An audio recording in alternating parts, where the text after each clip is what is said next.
আসসালামু আলাইকুম। Hello viewers, আশা করছি আপনারা সকলে অনেক ভালো আছেন। আজকে আপনাদের মাঝে শিং মাছের ঝোল রেসিপি নিয়ে চলে আসলাম। নতুন রাঁধুনি কিংবা ব্যাচেলার যে কেউ একবার দেখলেই তৈরি করে নিতে পারবে। খুবই সহজভাবে আপনাদের মাঝে রেসিপিটি উপস্থাপন করব। আশা করছি রেসিপিটি ভালো লাগবে। চলুন কথা না বাড়িয়ে রেসিপিটি দেখে নেওয়া যাক। বিসমিল্লাহির রহমানির রহিম। শিং মাছ আমরা একটি বড় থালের মধ্যে নিয়ে নিচ্ছি। শিং মাছের মধ্যে দেখতে পাচ্ছেন কতগুলো ডিম রয়েছে। এখন আমরা মাছটি ভালোভাবে ধুয়ে নেব। মাছগুলো ভালোভাবে পরিষ্কার করে নিয়েছি। মাছগুলো মিডিয়াম সাইজ করে কেটে নিতে হবে। চুলায় ননস্টিকের একটি কড়াইয়ের মধ্যে তেল দিয়ে দিচ্ছি। তেলটি ভালোভাবে গরম করে নিতে হবে। অ্যাড করে দিচ্ছি পেঁয়াজ কুচি। উল্টিয়ে পাল্টিয়ে নাড়াচাড়া করে নিতে হবে। পেঁয়াজগুলো যখন কাঁচা গন্ধ চলে যাবে অর্থাৎ ব্রাউন কালার চলে আসবে, এখন আমরা এর মধ্যে অ্যাড করে দেব আদা রসুন বাটা 1 টেবিল চা চামচ, হলুদের গুঁড়ো 1 টেবিল চা চামচ, গুঁড়ো মরিচের গুঁড়ো 1.5 টেবিল চা চামচ, ধনিয়ার গুঁড়ো 1/2 টেবিল চা চামচ, স্বাদ অনুযায়ী লবণ। অল্প পরিমাণ পানি দিয়ে দিচ্ছি। এখন মশলাটি ভালোভাবে কষিয়ে নিতে হবে।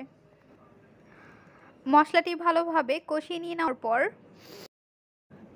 যখন চারপাশে তেল উঠে আসবে অর্থাৎ ভালোভাবে কষানো হয়ে যাবে, তখন আমরা এর মধ্যে অ্যাড করে দেব শিং মাছ। মাছগুলো দিয়ে দেওয়ার পর অল্প পরিমাণ পানি দিয়ে দিচ্ছি এবং মাছটি কষিয়ে নিতে হবে। ঢাকনা দিয়ে ঢেকে রেখে দেব। চলে আসলাম 3 মিনিট পর। ঢাকনাটি উঠিয়ে নিচ্ছি। নাড়াচাড়া করে এর মধ্যে আমরা দিয়ে দিচ্ছি টমেটোর ফালি। এখানে আমরা 2টি টমেটো ফালি করে নিয়েছি। নিয়ে নিচ্ছি ডিম। মাছের ডিমটি দিয়ে হালকা একটু নাড়াচাড়া করে আমরা ঢাকনা দিয়ে ঢেকে রেখে দেব। ঢাকনাটি উঠিয়ে নিচ্ছি। হালকা একটু হেলিয়ে নিচ্ছি এবং অ্যাড করে দিচ্ছি পানি। পানি দিয়ে ঢাকনা দিয়ে ঢেকে রেখে দেব 6 থেকে 7 মিনিটের জন্য। চলে আসলাম 7 মিনিট পর। ঢাকনাটি উঠিয়ে নিচ্ছি এবং হালকা একটু নাড়াচাড়া করে আবারও ঢাকনা দিয়ে ঢেকে রেখে দেব।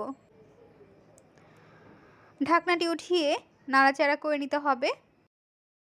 মিডিয়াম ফ্লেমে রেখে আমরা নাড়াচাড়া করে নিচ্ছি।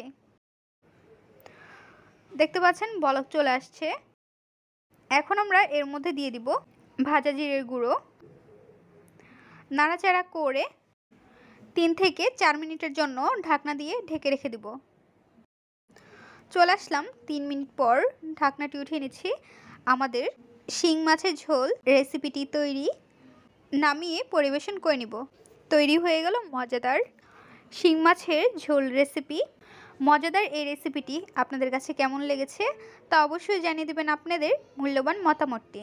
ভিডিওটি যদি ভালো লাগে তাহলে অবশ্যই একটি লাইক করে দেবেন এবং সাবস্ক্রাইব করে আমাদের পাশে থাকবেন। আরও মজার মজার রেসিপি দেখার জন্য সবাইকে আমন্ত্রণ রইল। আজকের পর্বে এখানেই বিদায় নিচ্ছি গাইস। আসসালামু আলাইকুম। ভালো থাকবেন সবাই। আল্লাহ হাফেজ।